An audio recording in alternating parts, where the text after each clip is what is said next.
They'll come back from closed session, and I will have a full update on what happens from there tonight at 10. Good evening, and welcome to 13 News Weekend. I'm Kelsie Passolt. Just to my left is the apartment where Rachel Garrett lost her life just 11 days ago. Certainly a busy morning for Rockford fire crews. They've been battling a massive building blaze. Multiple sources confirm that Bruce Rauner is Illinois' new governor. There's no scheduled vote, but I will have any updates on this item tonight at 10. Now it's the hard part. We got to get out and we got to survey and see who's next to the first prize winner. We're going to have a lot of updates tonight at 10. Hills is in the name, and it should be, because we're talking about a hilly course. This seems a little bit more level, but hey, you know what? We got trees on every hole, so still a challenge. We start with developing news out of Wisconsin tonight. A shooting closes down a Madison mall. And from people out in the sun, we go to catching electronic rays. Soon, some Wisconsin teens might not be able to use tanning beds. The best chances for rain come at the end of people's celebrations as the day's wrapping up, but we'll continue to track it. Okay,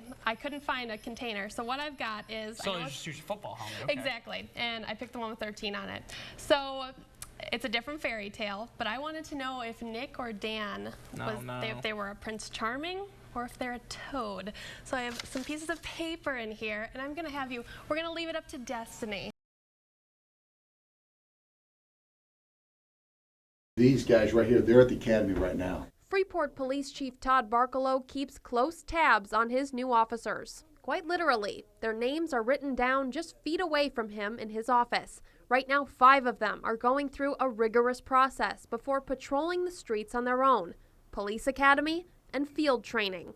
For many officers, those are their first real tests, and some don't make it. If they don't measure up, to our standards, then it's nothing personal. It's just it's time to part ways. According to police chiefs across the region, training is a major falling off point for some hires, and it's not the only drop-off.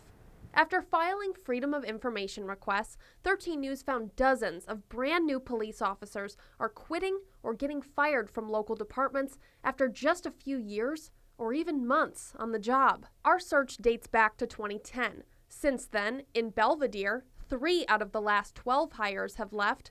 In Rockford, it's 21 out of 84 and 17 out of 38 in Freeport. That's a 45% turnover rate, higher than the national average, 14%.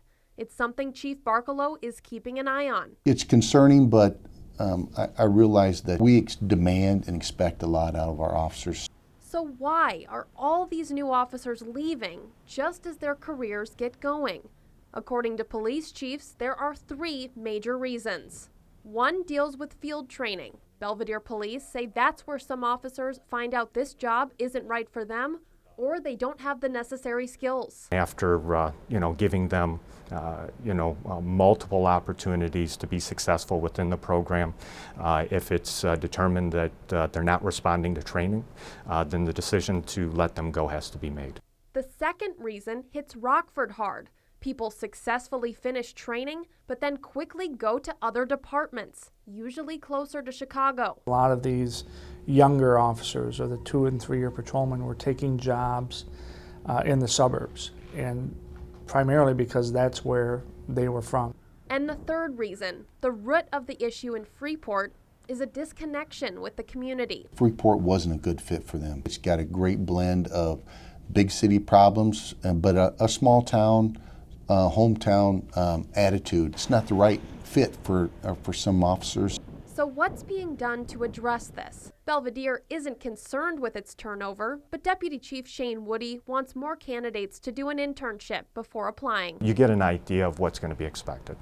Rockford started a push this summer to hire local. We had a very aggressive recruiting campaign, and very happy that of those 15, a good majority, or at least 10 of them, are from either Rockford or the Collar counties. And Freeport hopes a connection with Highland Community College students shrinks the turnover gap. They'll come in, they'll ride, they'll get introduced a little bit. So as they're going through the Highland program, we'll give them preference points on hiring so that they actually come in there, they kind of know what the job is, they've experienced it.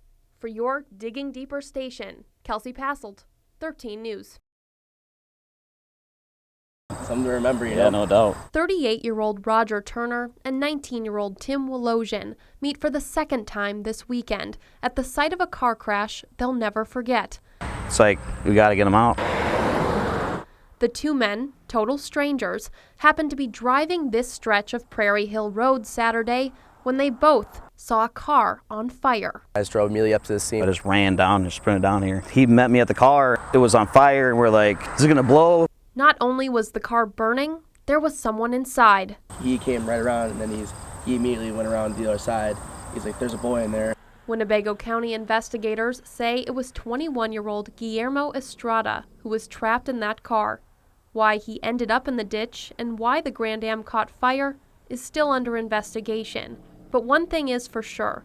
With Estrada's injuries, police say he couldn't have gotten out of the burning car on his own. Thankfully, Tim and Roger were there to pull him out. He had his seatbelt on, and then I took out my knife, I cut the seatbelt. He literally went whoosh, whoosh, and snapped that seatbelt like that with the knife. I was like, for some reason that sticks in my head because it was so fast. Fast enough to get Estrada out before the flames reached him. 30 seconds to a minute more, and he would have been on fire. The two carried him across the road to safety. That's what he was wearing. Estrada was seriously hurt in the crash, but it just so happens that Tim is in the National Guard. Skills he learned there, he put to use until first responders arrived. I had my shirt, and I put pressure on the back of his head to stop the bleeding. Today, these two keep the young man in their thoughts. I pray for him. I hope he makes it through everything okay. A chance meeting between two everyday heroes that may have helped save a life. I think anyone who should be driving should stop and do what I did. You don't look for recognition for those type of things. Do what most people do. For your Digging Deeper station, Kelsie Passolt, 13 News.